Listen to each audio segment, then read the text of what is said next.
Tejeshwar murder విషయంలో చాలా విషయాలు వెలుగులోకి వస్తున్నాయి. ఈ కేసులో ప్రధాన నిందితుడు తిరుమలరావు మొదట తన భార్యనే చంపాలని అనుకున్నాడు. అయితే బంధువుల్లో చెడు పేరు వస్తుందని భావించి సర్వేయర్ తేజేశ్వర్ను చంపాలని ప్లాన్ చేశాడు. దీనికి తిరుమలరావు ప్రియురాలు తేజేశ్వర్ భార్య కూడా గ్రీన్ సిగ్నల్ ఇచ్చింది. దీంతో సుపారి గ్యాంగ్ రంగంలోకి దించాడు తిరుమలరావు. సర్వేయర్ తేజేశ్వర్ మర్డర్ తర్వాత తిరుమలరావు ఐశ్వర్య లదాఖ్ పారిపోవాలని ప్లాన్ చేసుకున్నారు. తేజేశ్వర్ డెడ్ బాడీ చూసిన తర్వాతే సుపారీ గ్యాంగ్కు 2 లక్షల ట్రాన్స్ఫర్ చేశారు. ఇప్పటికే 5 నిందితులు పోలీసులు అదుపులోకి తీసుకున్నారు.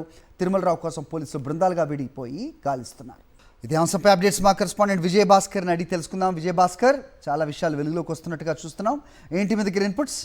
హరి, తెలుగు రాష్ట్రాల్లో సంచలనం సృష్టించిన గద్వాల సర్వేయర్ తేజేశ్వరి హత్య కేసులో అనేకమైనటువంటి విషయాలు వెలుగు చూస్తున్నాయి. ముఖ్యంగా పోలీసుల విచారణలో విస్తుపోయేటువంటి యొక్క నిజాలను మాత్రం పోలీసులు రాబట్టగలిగారు. ప్రధానంగా తిరుమలరావు చాలా క్రూరమైనటువంటి యొక్క మెంటాలిటీతోనే ఈ యొక్క తేజేశ్వరిని హత్య చేయించాడనేటువంటి విషయం వెలుగులోకి వస్తుంది. ప్రధానంగా ఈ నెల 17న ఎప్పుడైతే అతన్ని కిడ్నాప్ చేశారో, కిడ్నాప్ చేసినటువంటి సమయంలో ఆ కారులో ప్రధానంగా వెనక సీట్లో 2 కూర్చున్నారు. డ్రైవర్ నగేష్ కొంత దూరం పోయిన తర్వాత అతన్ని గొంతు కోసిన తర్వాత ఈ యొక్క మృతదేహాన్ని ఎక్కడ వేయాలనేటువంటి సంశయం ఉండేటువంటి నేపథ్యంలో మొదట తిరుమలరావుకు ఉండేటువంటి యొక్క వెంచర్లోనే అతని యొక్క మృతదేహాన్ని పాతి పెట్టాలనుకున్నారు. కానీ జనసందోహం ఉండేటువంటి యొక్క ప్రాంతంలో పూడ్చిపెడితే ఇబ్బంది అవుతుందనేటువంటి ఉద్దేశంతో ఆ తర్వాత మనసు మార్చుకోవడం జరిగింది. ఆ తర్వాతనే ఈ యొక్క పాలెం, ఏదైతే నంద్యాల జిల్లా పాలెం సమీపంలో ఉండేటువంటి ఒక చెరువులో కాలువలో పడవేయడం జరిగింది. అయితే ప్రధానంగా ఏదైతే సుపారీని మాట్లాడారో ఆ సుపారీ ఇచ్చేటువంటి క్రమంలో కూడా తిరుమలరావు తనకు సంబంధించినటువంటి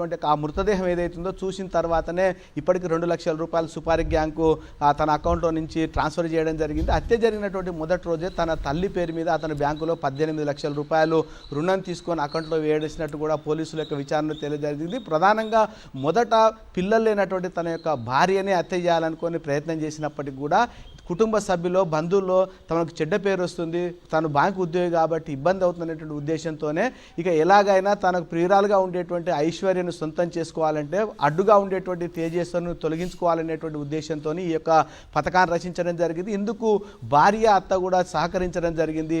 ఆమె భార్యనే ఈ యొక్క బైకుకు GPS-ను అమర్చడం జరిగింది. అతనికి కదలికలు కనుక్కోవడం జరిగింది. ఆ తర్వాతనే వీళ్ళిద్దరు కలిసి లదక్ వెళ్ళాలనేటువంటి ప్లాన్ కూడా చేయడం జరిగింది.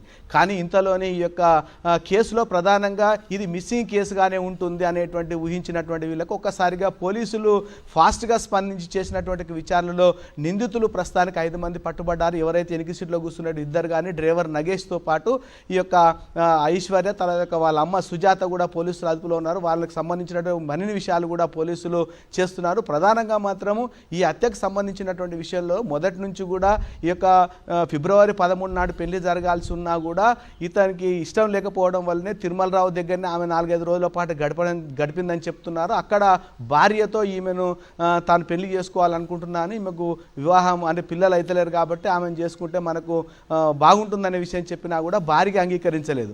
ఆ తర్వాతనే అక్కడి నుంచి గొడవ జరిగితే ఆమెను ఇంటి నుంచి పంపించడం జరిగింది. ఆ క్రమంలోనే రద్దయినటువంటి పెళ్లి కోసం మరొకసారి ఐశ్వర్య తేజేశ్వర్తో మాట్లాడము, తను డబ్బుల విషయంలో అమ్మ ఇబ్బంది పడుతుంది కాబట్టి పెళ్లి చేసుకోవడానికి నేను అప్పుడు అంగీకరించలేదు, దానికి ఎలాంటి అఫైర్ లేదనేటువంటి విషయాన్ని స్పష్టం చేయడంతో అమాయకుడైనటువంటి తేజేశ్వర్ ఆ మాటలకు నమ్మి కుటుంబ సభ్యులను ఎదిరించి గత నెల 18వ తేదీన బీచ్పల్లి ఆలయంలో పెళ్లి చేసుకోవడం జరిగింది. ఆ తర్వాత జరిగినటువంటి క్రమంలోనే కిడ్నాప్గా తమకు వ్యవసాయ పొలంలో సర్వే చేయాలని సూచించినటువంటి యొక్క 5 మంది కారులో వచ్చి ఆయన తీసుకొని పోవడం జరిగింది.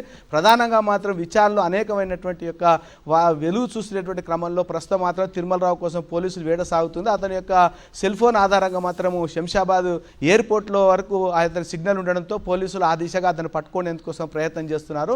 అతను దొరికితే దీనికి సంబంధించిన పూర్తి వివరాలు తెలిసేటువంటి అవకాశం ఉంది. హరి, ఆల్రైట్.